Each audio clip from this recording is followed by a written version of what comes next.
Welcome back, everybody. Great to have everyone here. Am I lagging?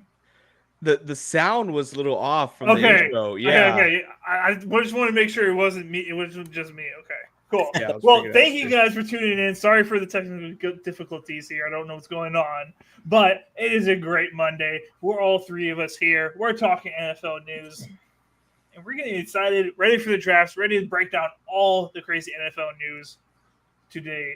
Vincent, how you feeling? Good, man. Pretty good. It's All right. a decent Monday. But yeah, I'm ready for the draft for sure. Needs to come quicker. AJ, how you feeling? I know the off season hasn't been great. How are you doing?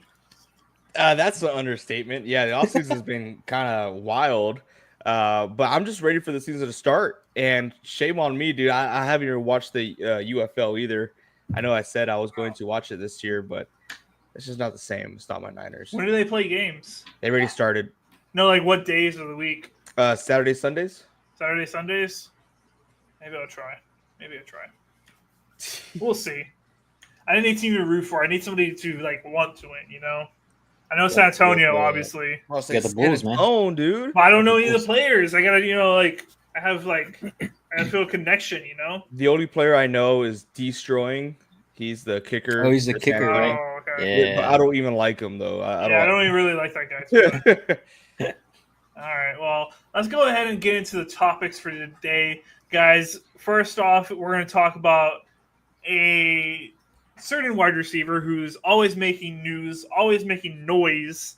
And today he decided to put a little tweet out, or it was yesterday, I don't remember exactly.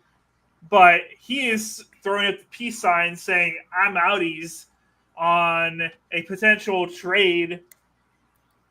We'll see. But basically, Jason Ale OTC over the cap responded to a tweet saying, hey, who's going to be most likely on the move come draft night? And he said probably Tyreek Hill.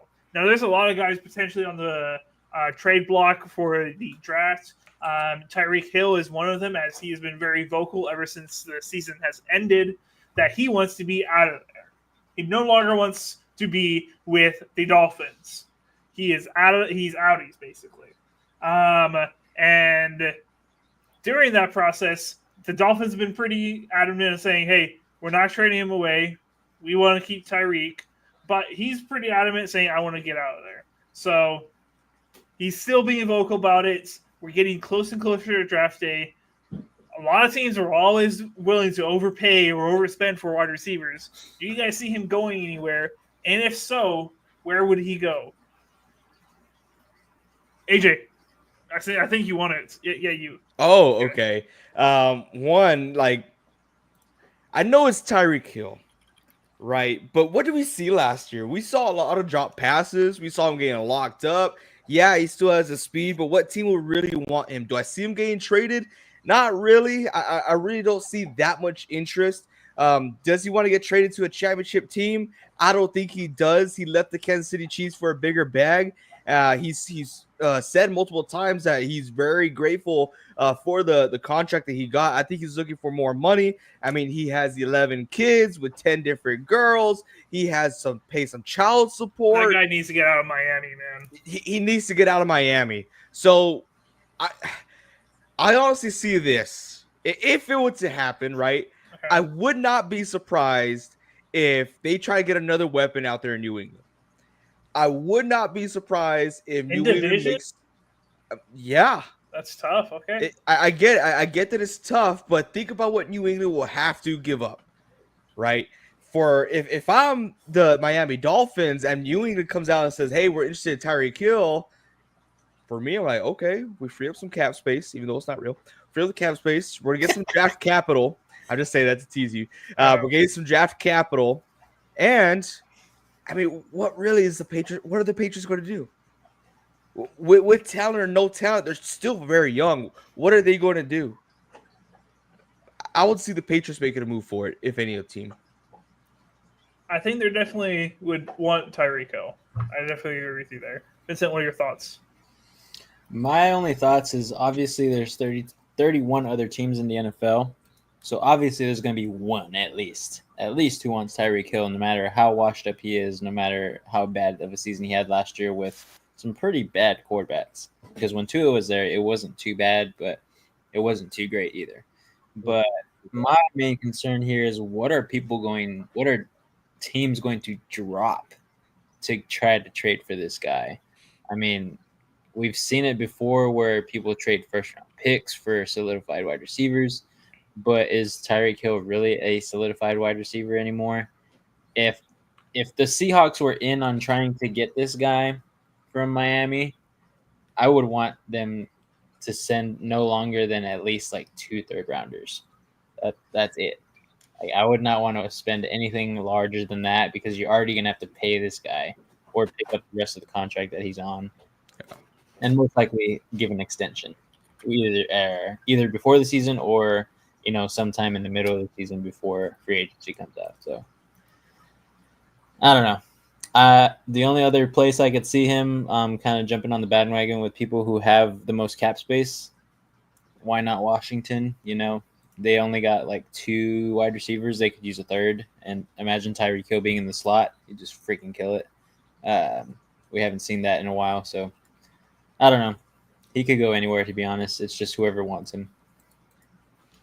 Yeah, I definitely agree with you guys. There's going to be a lot of teams interested, I think. But the Dolphins, in order to trade him, are going to be asking for a lot of money back.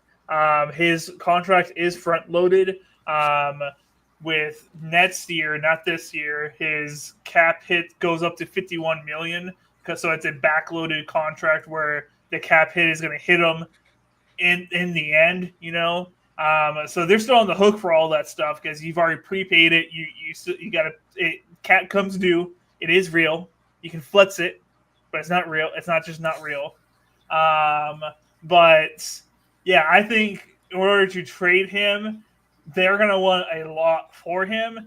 It's something no other team's going to want to give for him. They're going to be hoping for a first, Obviously, there's going to be a team that they're going to think that he deserves a first, I don't think it'll happen, but they're going to want a first. If they can't get a first, then they're going to want a second, et cetera, until it comes down to like a 5th, 4th rounder and say, hey, I'm just not wanting to trade him at this point. What's up, Andrea? Great to have you here. So I think that's how it goes.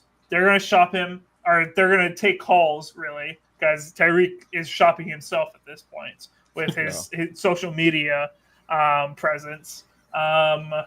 But yeah, I think at this point, there's going to be a lot of different teams that are interested. I don't think he moves unless the Dolphins are just say, hey, we're done with Tyreek Hill. We're going to trade him for a bag of chips, So most likely not likely. But how far does it go? Because he doesn't want to be there, right? Obviously, he did the same thing last year, but the very last game of the season, he came out of the press conference and said, I need to get out of here. He said it. He said he wants to be out. So where do you go from here? I think it's one of those situations you get what you could get. Yeah, well, and there's been a lot of trades for wide receivers this season too, and people are leaving for way less than what you expected. I mean, the Deebo Samuel trade, the DK Metcalf trade, nothing higher than like a 4th round pick for any wide receiver of any caliber this year. So it's pretty crazy. For sure. All right, any last comments about Tyreek Hill before we move on? All right, well, I am moving on to another topic, which these guys don't know about because I have decided to slide it in. This is a more fun topic. I want you guys to react to this. I did not send it to you guys because I want your pure reactions. I think you guys have not seen this because if you did, you would definitely have said something by now. So my first question to you guys before I pull up something on my screen, do you know of the reporter named Mark Caboli? Never heard of Mark Caboli? He's been on the Pat McAfee show a few times. Well, I'm sure I have heard of him, but I'm horrible with names. Okay. Yeah. So Mark Caboli, I'm about to bring him up on the screen. He got fired from the Athletic, and don't look at the picture down there yet, okay? He got fired from the Athletic, and the Pat McAfee show say, hey, we're going to hire him. And he is actually hired by the Pat McAfee show, and he is the Steelers correspondent for them, all right? So today, he was talking with Mike Tomlin, part of the media presence around him. He had a prime seat right next to him. I'm gonna pull up a little photo of him from today. Okay, so this is Mark Caboli right next to Mike Tomlin. Just dialed in. Dialed in. And he's addressing all the smack being talked about him right now. He says, for the final time, let me break it down. I was videoing Tomlin from a bad angle, so I was looking to make sure I had him in the frame when I was talking. This is fake news that he was sleeping. He looks asleep, bro. Right? Okay, well, I would like to say first off, yes, I do recognize him immediately. He has the Steelers insider, right? Kind of like what you said. And he's a good reporter in my opinion. He's so funny. Yeah, he's hilarious, especially from that picture. But when was it? Was this recently? This is this morning. Oh wow! This was this morning. This morning. This happened this morning. So is he there by the Athletic or is he there by the Pat McAfee show? Pat McAfee show. He is no longer employed. He's employed by the Pat McAfee show. He has his own podcast and he also does WWE stuff. I don't know exactly what he does for WWE, but he's hired by WWE. He's been doing this for way too long. Where I'm gonna listen back to it. I'm exhausted. I'm gonna let the phone do all the work. I'm just here because I gotta be here. So, regardless if he was asleep or not in this picture, he was awake at some point because he did ask a question, and that's the video I'm about to scroll up on. Okay, he asked Mike Tomlin a question. Did he know this about my DK Metcalf? And I'm gonna let you guys just tune in and listen to what he had to say and Mike Tomlin's response. Okay, so Vincent, I think as a former DK fan, I think you're gonna enjoy this one. Okay. So here we go. Let me know if you can hear it. Same appetite for candy. Me and DK, you hear about that? No, I didn't. Apparently, he eats 4 or 5 candy bars a day. Really? Not me. That's what he said on a podcast. He wears it a little differently than you.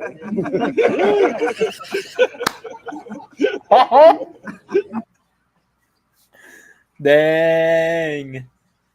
That was the funniest response I've ever heard. That was out of pocket, dude. That was wow. It was funny though. It was hilarious. I mean, this guy's next to Mike Tomlin, so they obviously have like a close connection. He definitely knows him. Yeah, like he's been the Steelers reporter for like a good amount of years. Yeah, Mike Tomlin's been there for forever. So unless I'm pretty sure they know each other at a good, friendly, personal level. Yeah. But Mark put, I guess I asked for it. So yeah, it's a friendly level. That's hilarious, but that was uncalled for. I was wow, out of pocket, dude. That's hilarious though. I just thought that would be funny. Didn't want to send it to the chat because I knew it would be funny on stream. Okay. So let's go ahead and get into our next topic. We're going to be talking about all the NFL rule changes that are going on right now. There's the NFL owners meeting, the NFL coaches meeting, where they're going to meet, talk about new potential rules that they propose, vote on them. I don't know exactly how it works. I hear coaches have a vote, but I thought only owners had a vote. I don't know fully how it works. I imagine they decide together, hopefully. But yeah, they're currently voting on a bunch of different rules, and we're going to discuss amongst each other what are like top 4 we think most important rule changes. Okay, so let's first start off with the biggest one, I think, as far as the media talking about it, and that is the Green Bay Packers proposing that the tush push, mainly pointed at the Eagles, should be banned. Get it out of here. What is up, Nestor? Great to have you here. But the Packers proposed the rule that you can no longer, at the start of the snap, have 2 guys or multiple guys behind the quarterback and push him forward at the start of the snap. I'm kind of wish-wash on it. I think player safety. Yes, there hasn't been a lot of players been hurt on this play, but at the end of the day, it's really just bound to happen in this point. That's just, I feel like, neck injury. I've never been on the offensive line. We got a center down here, so I can only imagine how he would feel, or his back would feel, or his neck would feel if he had to do a tush push multiple times in a game. I feel like that would hurt, personally. So that's the reason to ban it personally, I think. But I don't know what AJ's laughing about right now. What? Just past experiences. I mean, I've never played in the college level. I never played in the NFL, but holy crap, man! It's a different world in those trenches, especially on a play like that.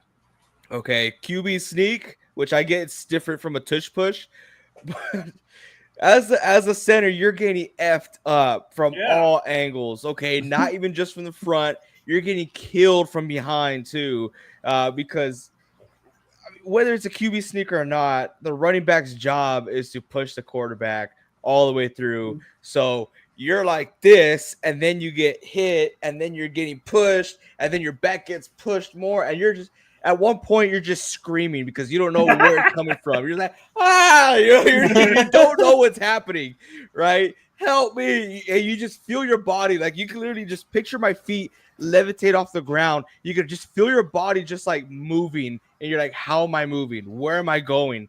Right? It's just you're gone. You're no longer in control because you're right in the center. That's literally the position, the center of everything. Okay, forget it. You're not the old lineman anymore. The quarterback's the lineman, the running back, the fullback's the lineman, the tight end's the lineman, because all those guys are pushing in. The guys on the side of you are pushing in towards the middle. You're wedging it in, and everyone in that defense is just hitting you, diving into there, right? So you're feeling every impact, even if it's just hitting you or coming from another player. You're feeling every single impact, and then all of a sudden you're moving one way or another. I don't know if I was ready for this question. I don't know if you said asked the question yet, but is it fair? Yes and no. The play is broken because it is so easy for the offense. They have one thing in mind. Okay, boom. Let's focus in on it. We got more players. I think it's fair because hey, that's the objective in the game, right? Move the ball one place to another fairly, and you're literally just getting the ball in your hand, and every single person, like rugby, pushing one way or another.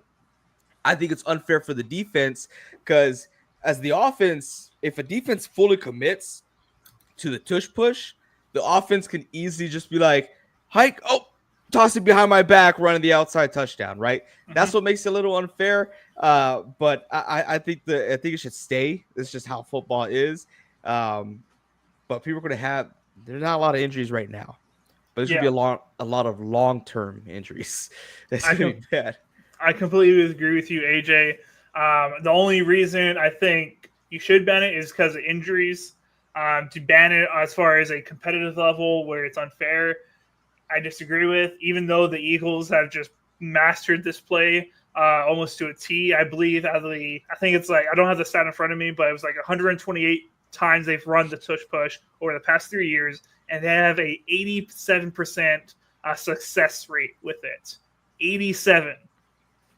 Having a 87% success rate with any type of play is just crazy. And they've been able to do it over the past 3 years. And that's because it's gone down since this past year because they lost Jason Kelce. It's still very effective, not as good as it was. It's crazy, you know. But I don't think you should ban it as far as a competitive level. Vincent, what are your thoughts? So I'm going to relate this to a little bit of basketball. Basketball is like my rival sport to football, but football so far is just way better at this point in time. But it's like free throws, you know? The tush push is a free throw. It's a gimme. Same thing with a QB sneak. A QB sneak is supposed to be a gimme as long as you have the go-ahead on the defense because you snap the ball, so you're the first one to move. So the center and the linemen on the O-line have a cadence when they know the ball is going to be snapped because that center instantly moves. So as soon as the ball is snapped. I could be wrong. I didn't play center. That's AJ's area. But obviously you have the go-ahead before the defense unless the defense automatically jumps at the same time you do. But like a free throw in the NBA, it's a gimme just because it's easy because a lot of players in the NBA shoot well over 90%. So it's rare for a lot of these players that get fouled to miss a free throw.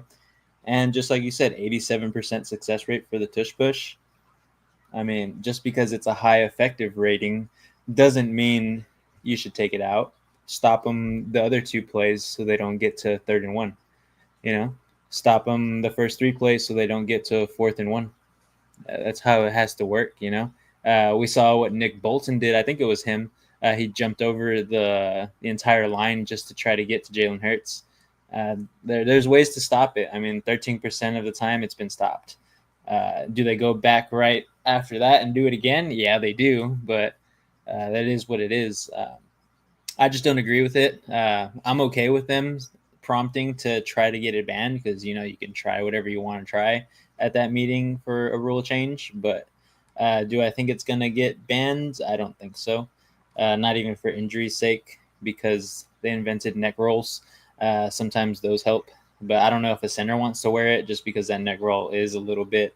You're not gonna. Yeah, you're not gonna be able to move at all and turn your head like you need to. But I mean, there's ways to battle injuries, and so far I haven't seen too many on the tush pushes. I think out of the 128 plays, there's probably been like 3 injuries. So it's not a very high rate like it is for definitely other tackles and other hits that cause way more injury. So like the hip drop tackle. Exactly. That one's injury rate was insane. I think it was close to like 10-15% of every hip drop tackle ends in a severe injury. So there's levels to it, but I just don't agree with getting rid of it. I think if you want to stop them before. And it's only one team out of 32 teams that actually runs this at a high success rate. Everybody else does not. I honestly think, I'm not just blowing smoke because Reed's here, but I honestly think the Packers do it pretty well. You don't see a lot of teams do it, but I've seen the Packers do it a few times. And I think it's – sorry? With our tight end Kraft. Mm-hmm. I think it's pretty good. But can I add 2 more cents to this topic? Go ahead. So there was a study that happened a few years ago. I don't know exactly when. I want to say 3 years ago. You guys can look it up. But this is an actual study about the NFL and how the NFL is evolving, right? Offensively, defensively. And one of the major studies revolved around a certain player, all right? And the study was like, when you look at the generations between tackles and nose guards, you're seeing a trend nowadays, right? Especially in today's football. Now think about Nick Bosa, right? Eric Armstead, just players who I'm familiar with. They're a lot slimmer. They're fast. They're quick off the ball. They're able to. It's more agility drills than that, right? They're a lot slimmer. Look at Micah Parsons. He's very popular because he's super fast. He cut down 11 pounds this offseason because that's what's in. That's what's working. That's what's been working because the NFL has evolved, right? The NFL has evolved to no more is it so much ground and pound. It's more airing out the ball. It's kind of like basketball, right? We're shooting threes now instead of driving it in. Football, same thing. There's not too much big Derrick Henry guys, ground and pound straight down the middle. And they revolved this study around a player, Vince Wilfork, right? They revolve. You don't see players like that anymore. You don't. You don't see. I know what you're gonna say, Reed. We got one coming. We got one coming.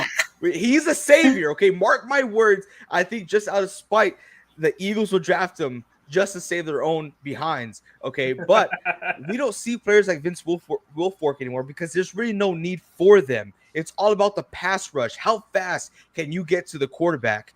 You put in your third down line, because that is such a thing. You have a third down defensive lineman. You have a goal lineman set. You put those guys down. They're still not the biggest dudes that you used to see, right? And that's why it's so hard to stop the tush push, because you don't have those big, beefy, cornbread eating mofos that are there to stop everything that you can't get through, you can't get across. They don't exist anymore. They don't exist in the NFL. So I actually do like what the Eagles are doing, because it is kind of forcing these teams to revert, not fully, but at least in the nose guard position, and to really adjust to their third down, to their goal line defensive line group.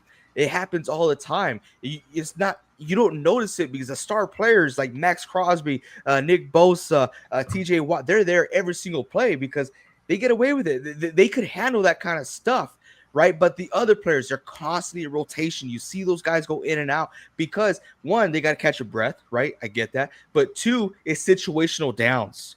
If it's a third and short, boom, different set of linemen, right? It's if it's a third and long, okay, put in the Nick Bosa's of the group, the slender guys who could do the swim move, get across. It's different scenarios, but the weight class is extremely different, and they more than likely now get cut from the team because they don't pass that drill set, right? They can't go in there and replace an Eric Armstead, a DeForest Buckner out there in the defensive line because they're too slow. They won't get to the pass rusher, giving someone like Lamar Jackson all the time in the world to get across, go side to side. It's just a different game, and we are currently witnessing an evolution. Sorry, I'm boring you, Reed. An No, I'm sorry, evolution Stephen. of the NFL, and I actually Football league. like it. I'm really excited to see how these great defensive-minded coordinators, coaches evolve and transition into this new age NFL. Very well said. Not bad, not bad. Clip Yeah, that. I don't have anything to add to that. That's why I loved my guy Puna Ford. I mean, he's with the freaking Rams now, I think. Freaking haters. But yeah, like that's why I loved Puna Ford. He was a great run stuffer. Again, he wasn't as big as Vince Wilfork, but he was getting there. Like he's in those higher ranges of 300 club, and he's pretty fast too. So yeah, there's that aspect where he's a little slimmer than Vince Wilfork. But I remember watching Vince Wilfork, man. That guy could run. Yeah. He was pretty fast too. But he stuffed the middle. He stuffed it up. That guy was always in too. It didn't matter what down either. That guy had some pretty good endurance for a big guy. All right. Cool. Well, that was very well said, AJ. I really like where you took that topic. So our next NFL rule change, and I know me and Vincent are already against each other on this one. So AJ, you're going to have to break the tie here, and that's defensive holding. They want to get away from the 5-yard penalty, automatic first down for the defense if the defense holds. Okay, I am 100% against this. I think you can game the crap out of this if you're the defense. Where if I'm a corner and I'm covering Justin Jefferson and it's 3rd and 20, I'm just going to hold if he even gets. I'm going to tackle the dude if he even gets a little bit of step on me because I know what he's about to do. I know he's about to pick this up. I'm just going to tackle the dude, get the 5 yards, restart this. Hey, safety, can we get some help over? 2 of you guys over here, help me out. I think you can just game the crap out of it. I don't think it's good. There's so many different ways that this can get abused, in my opinion. Yes, it's an automatic first down, kind of OP sometimes. Yes. But I think it is necessary for what you can affect the play on if you hold. Vincent, you going to go first and then we pass it to AJ? Yeah, they will pass to AJ. Okay. So I'm on the other side of this. I think they should instill this rule. Because let's say it's 3rd and 20, a guy is holding purposely, just like Reed said, he's going to tackle Justin Jefferson because Justin Jefferson is so shifty. CeeDee Lamb is so shifty. A couple other guys are so shifty. Let's just stop them, So you do that, and it's a personal foul because you're instantly not playing the game of football like how it is now. You're instantly just playing rugby and taking out a guy. So that right there is a quick fix to me. If that happens, that is a personal flag. You get another one, you're out of the game. That's how the rules work. You get 2 personal fouls and you're done for the game. And then you possibly get suspended for the next one. So I feel like teams won't do that. Yes, they can rotate guys to get personal fouls. I guess you can still manipulate everything like that. But I don't think that's how the game will be played because I don't think NFL teams like that are cowards. I think that's a coward way out, and I don't think teams will abuse that. Not repeatedly, at least. Maybe once or twice, which is fine. Play the down again. You have a 3rd and 15 now. It's even easier. They do it again. You have a 3rd and 10, and that player's possibly gone from the game. So now who are you going to put? So it benefits the offense. You get more offensive plays out of this. And they're better down plays because 3rd down and 10, 3rd down and 15, 3rd down and 5. You're bringing your best play because you want to keep the drive alive. So, and you get to first down, it's a run play. Woohoo! Make the game better. I think getting these first downs automatically just because of a slight little tug before the ball is out, it's like, come on. We already have that with the pass interference call. Why are you just dismantling the cornerback room, the safety room? It's hard enough to cover these guys who are running 4-2s, So that's my side of it. I think they should instill this rule and get away from the holding for the defensive players at least. AJ? I like both perspectives here. I can't tell you the countless times that the Niners have gotten screwed by these rules, but also at the same time, the Niners have been saved by these rules. I think any team could say that. I think it's good for business, right? You keep the offense on the field, you keep games exciting. I think there's a lot of BS calls, right? That happens. What I think should happen will never happen because it doesn't happen in the world of sports. I think the NFL should go play an offseason in France. Go play out there. And Vince, I think you're getting where I'm going here with this. But when the U.S. went to go play in France for the Olympics, there's a lot of complaining because no one was getting their calls. No one was getting it. I mean, they're getting spanked out there, right? They're getting smashed. They're getting loaded up. And don't get me wrong, there's still calls, but the refs weren't just quick just to throw it, right? I think the NFL should readjust what is going to be determined a holding or illegal contact down the field, right? It should be reviewed, which that's another rule which we're going to get into right now. I believe if you don't have that up there, it should get reviewed and also be able to get challenged to the point where like, okay, let's slow motion this. Does he hold it for like 2.2 seconds? Does he hold it for a second, 1.5, whatever it is, right? But there's so many times where I've seen a play go on, a play finish, and then 2 seconds later, there's a flag coming out, and you look at the replay, and the guy makes a cut, the hand touches the back of the player, and that's a holding, right? We've seen it countless of times. I just think we need to, redo the standard of what a holding actually is, or a pass interference, not a pass interference, an illegal contact is down the field, right? I think that is an essential rule to have. Holding, yeah, sure, automatic first down. Yeah, okay, that's fine. We can do automatic first down. But don't give it off so easily, right? Because a first down is huge, which changes the game. 100% changes the game. That's just my perspective on there. Andrea says, "How do you guys feel about the first downs?" Kind of talking about it right now. I'm against it. Vincent's for it. AJ, do you line for it or against it? Like I said, I'm for it Okay. as long as they're not give me first downs. Okay. All right. Yeah. So I think it would be catastrophic personally. But let's go on to the next one, and AJ alluded it. We are talking about the instant replay. So let me read the full rule because I found it very confusing. So let me just fully read it so everybody's on the same page. So amends Rule 15 to expand instant replay's ability to advise on the field officials on specific objective aspects of the play and to address game administration issues when clear and obvious video evidence is present. So, sounds like New York is able to come in to say, hey, that was actually not a flag. Pick that thing up. Let's take it back. Let's just keep the game going and make things easier. So, hopefully it should make everything better. So, it sounds like a good one. The only problem that I'm going to potentially see with this rule, and I am for it still, is the clear and obvious saying in there. It has to be clear and obvious if they have actual footage of it. I feel like as a fan, I can know where that's going to go down in the season where I think something's clear and obvious. I'm watching it right now that, hey, that was not a fumble, or hey, actually that was a targeting that you guys did against us, or hey, we actually recovered that ball and it's actually Packer ball, not Eagle ball. I'm not saying anything right now.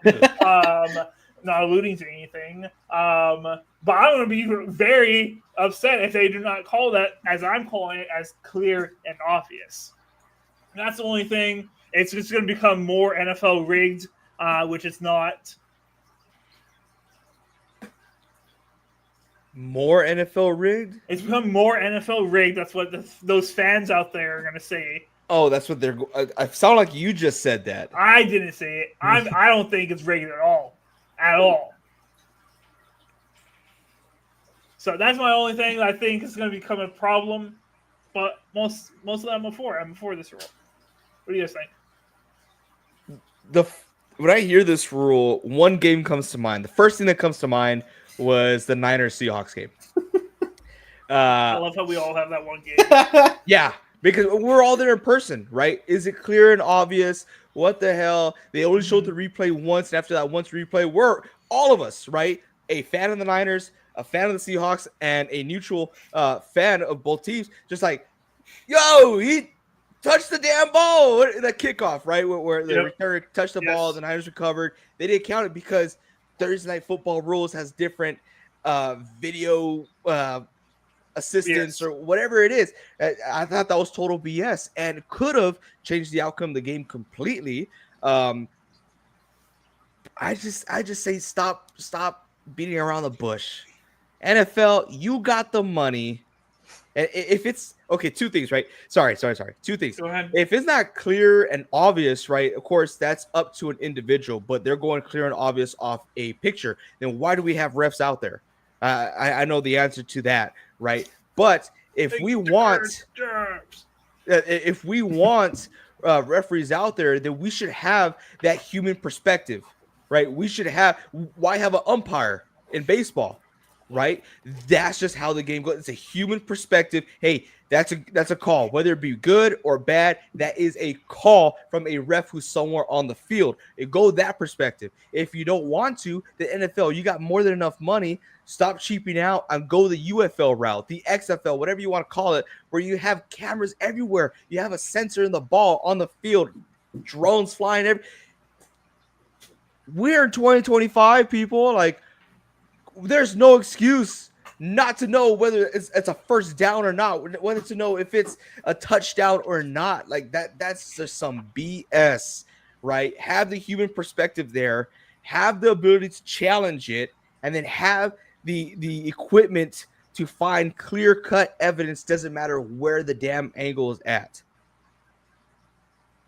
I just stop beating around the bush. All right. Vincent, where are you at? I'm kind of the same as you, Reed. I'm like back and forth. I'm for it, but I'm also like running into that issue where it's just going to be more bickering. I'm like, oh, that wasn't a good call. Oh, that was a good call. Or, blah, blah, blah, blah. The broadcasters are going to say one thing. The refs are going to say another thing. The people up there in the commissioner's office are going to be like, oh, well, we thought differently, so we're going to change it.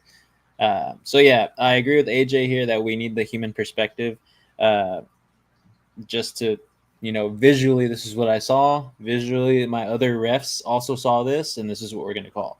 F it. We have instant replay. There's the opportunity for the refs to go look at instant replay if they feel they need to. It happens all the time. It stops the game. Brandon hates it because commercials come on. But it happens, That's why all that stuff is set in place. I say we don't do the rule. Just keep football how it is. Change a few things here and there. If we have better equipment to look at on the field visuals, like over the top of the center and the D-line, so if somebody actually crosses the touchdown line or the first down line, awesome. Like Josh Allen. Yeah, exactly. Anyways. Yeah, I don't get it. I feel like there's so many easy ways for the NFL to just add a camera exactly where we need it at all times, which is right above where the play's happening. We already have the sky cam that's kind of doing that a little bit, but they have so many lines for cameras already over the top of the field. Like, just add another one, add 2 more, add 3 more. The NFL has the budget, so do it. Don't make the rule. Just keep it the way it is. Just add more visuals because they've already added the pylons since I don't remember when that was installed, but I think it was like 4 or 5 years ago. We didn't used to have those before. Mm-hmm. Those are pretty cool sometimes, and you get some good shots sometimes. But I think we just need that aerial view right there, right on top of the play, because that's where we run into the most issues. We just need to track the ball. Like, Yep, I'm down with it. track the ball. Who cares about? As far as the ball, you don't need all the cameras. The other cameras help with like pass interference or holding or whatever else. Those help with that. But if you can just track the ball and know where the ball is, who cares what the camera says? The ball Yeah. says what your ball is. My only thing there is that it gets away from the purpose of the teams having their own ball, and then they switch the ball in and out like every 3 For sure. plays. So they're going to have to take extra time. Oh, let me program this ball. Oh, let me program this ball. And I it just feel like adds they- more time. Yeah. I feel like you can make it quick. Hopefully. But Yeah. there's so many things. How does the UFL do it? They do it now. Yep. I don't know. We got to look at it. Definitely needs to change there soon. Let's go on to the last rule that we're going to talk about, and that is the OT rules in the regular season. So currently in the regular season, if they do not pass this, then the OT rules will stay the same, which is you have an extra quarter. If the first team who gets the ball gets it and they score, it's over. With a touchdown, it's over. If not, if they score a field goal, then it keeps going on, or they don't score, then it keeps going on. And another team has a chance to win it basically with just a field goal, and the game's just over. Both outcomes is just crap, in my opinion. But both sides should be able to possess the ball at least once. And no game should end with a tie. A tie is not a thing. You play until it's over. I'm not crazy with this one, right? I don't mind the tie. I really don't. I don't. I'm sorry. I don't mind the tie.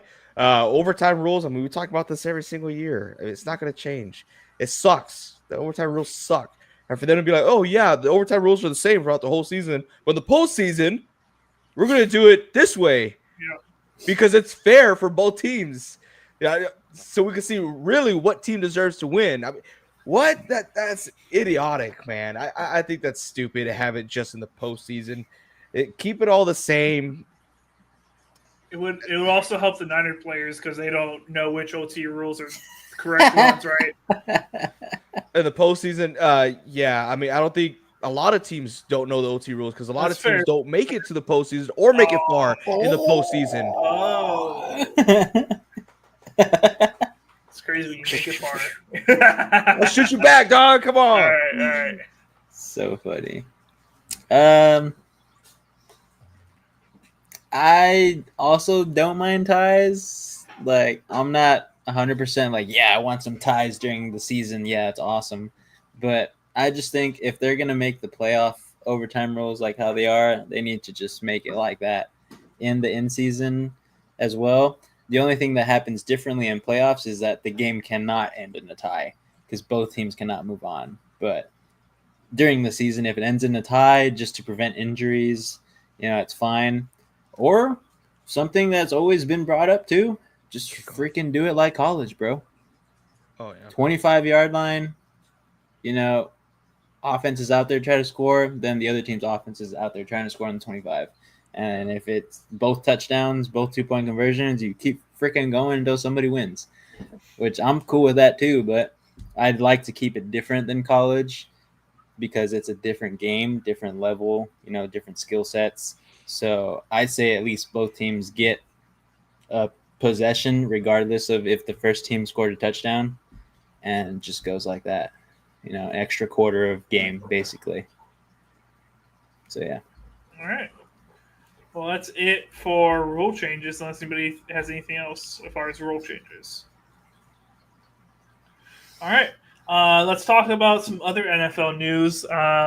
The New York Giants had decided they are not going to be, or they haven't really decided yet, but they're definitely not going Aaron Rodgers at this point. That's the only time I'm going to say his name for the rest of this podcast. But they have decided to sign a certain quarterback named Russell Wilson, the Danger Russ guy out there, Mr. Unlimited. So many other names he has. But he is now a New York Giant, as well as Jameis Winston, and as well as Danny No. DeVito. Is it Danny? Tommy. Tommy. Tommy! I thought I was saying it right this time. We got in trouble last time, dude. It's Tommy. I thought I was saying it right this time. My bad. So they have now looks like a complete quarterback room. Maybe not. Maybe they do something in the draft because all of those are not long-term situations unless Tommy does well and starts improving, and no longer is just a meme, you know. But yeah, they have filled out their quarterback room as far as what it looks like right now. What are y'all's thoughts about Russell Wilson becoming a Giant? I think I'm trying to find that video I sent you guys. What conversations are like in the QB room. Where did I send that on? Did I send that on Instagram? I have no idea. Maybe I don't TikTok. remember. Hilarious. But anyways, the Giants are scrapping right now. They're grabbing the bottom of the barrel. They're like, oh, F Rodgers, he fooled us again, right? He's waiting it out. He knows exactly what he's going to do, but he wants to be the last person to make their move. Darn it. We fell for it. But yeah, you got the Giants getting Russell Wilson, Mr. Unlimited. And then you have the W eating Jameis Winston. And then you have Giants fans asking themselves, what the hell is going on right now? Is this our answer? Giants, yes. Giants are awful. Are Giants making horrible mistakes? Yes, they're making horrible. Them getting Russell Wilson and Jameis Winston. Do we see the Giants drafting a quarterback in the first two rounds? No. Are you kidding me? Giants, what are you doing? You don't have a team that, you know what? Maybe if we add a good enough quarterback, we could make it to the playoffs or make it far in the play. No. You are way off. Way off. You have a young team. I'm not even going to say a young team. You have young players that you could build around. What are you doing?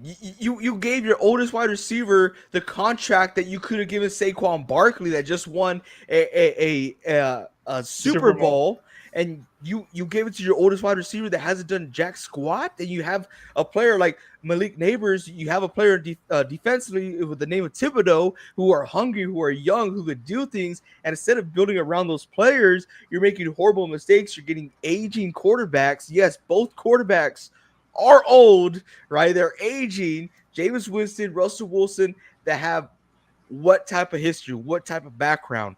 I know Russell Wilson's a Super Bowl winner. I get that. That was Seattle Russell. Long time ago.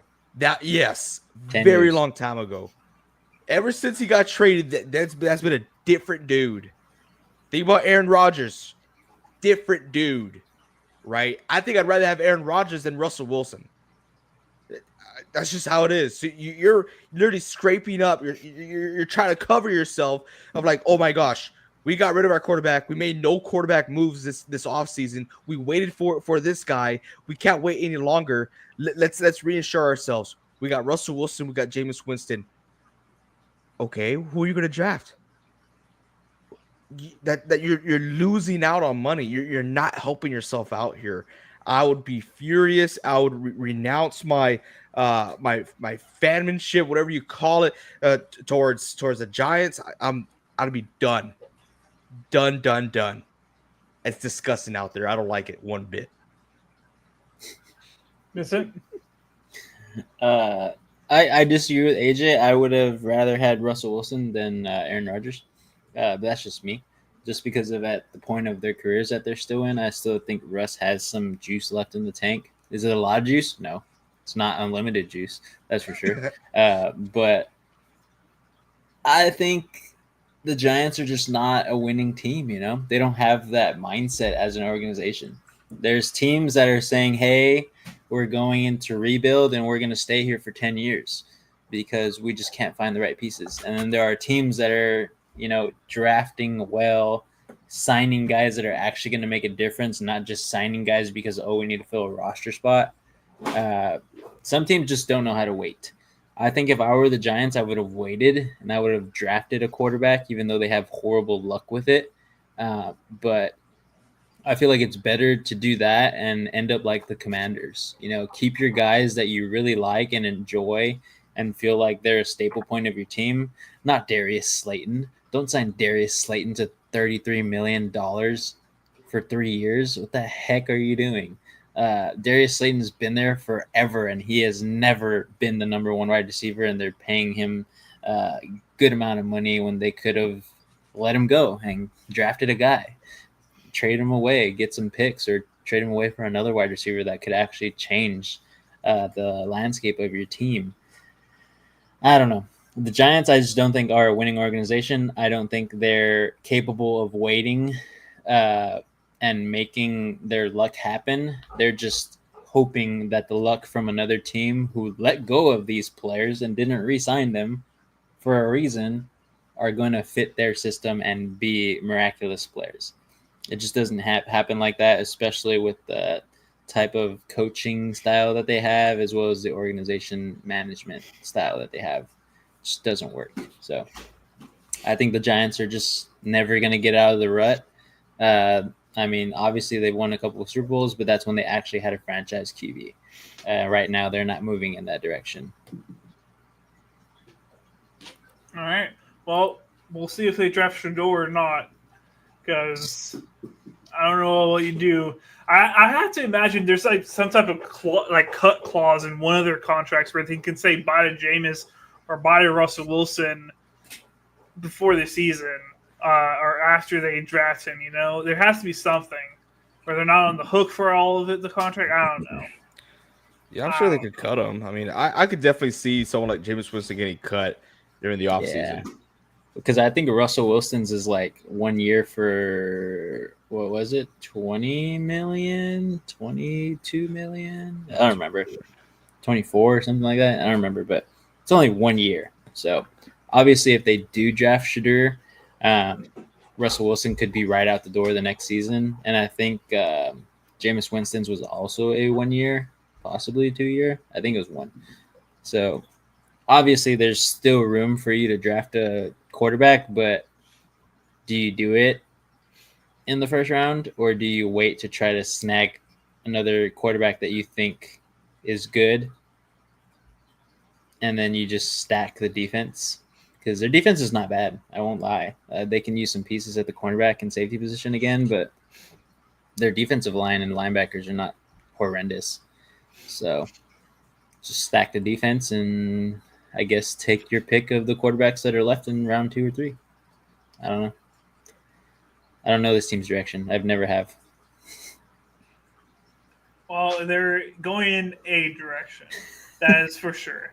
Well, I think that's all we got, guys. Unless either you guys have anything else. No, I do not. All right. Well, we're going to end it off here. Thank you guys all for tuning in. We appreciate it. We'll be live again next Monday. At least I will not be, but these two guys will be next Monday to talk about whatever type of news, craziness that's going on. Maybe Aaron Rodgers will sign by next Monday. Most likely not. But thank you guys all for tuning in. Until next time, keep on grinding.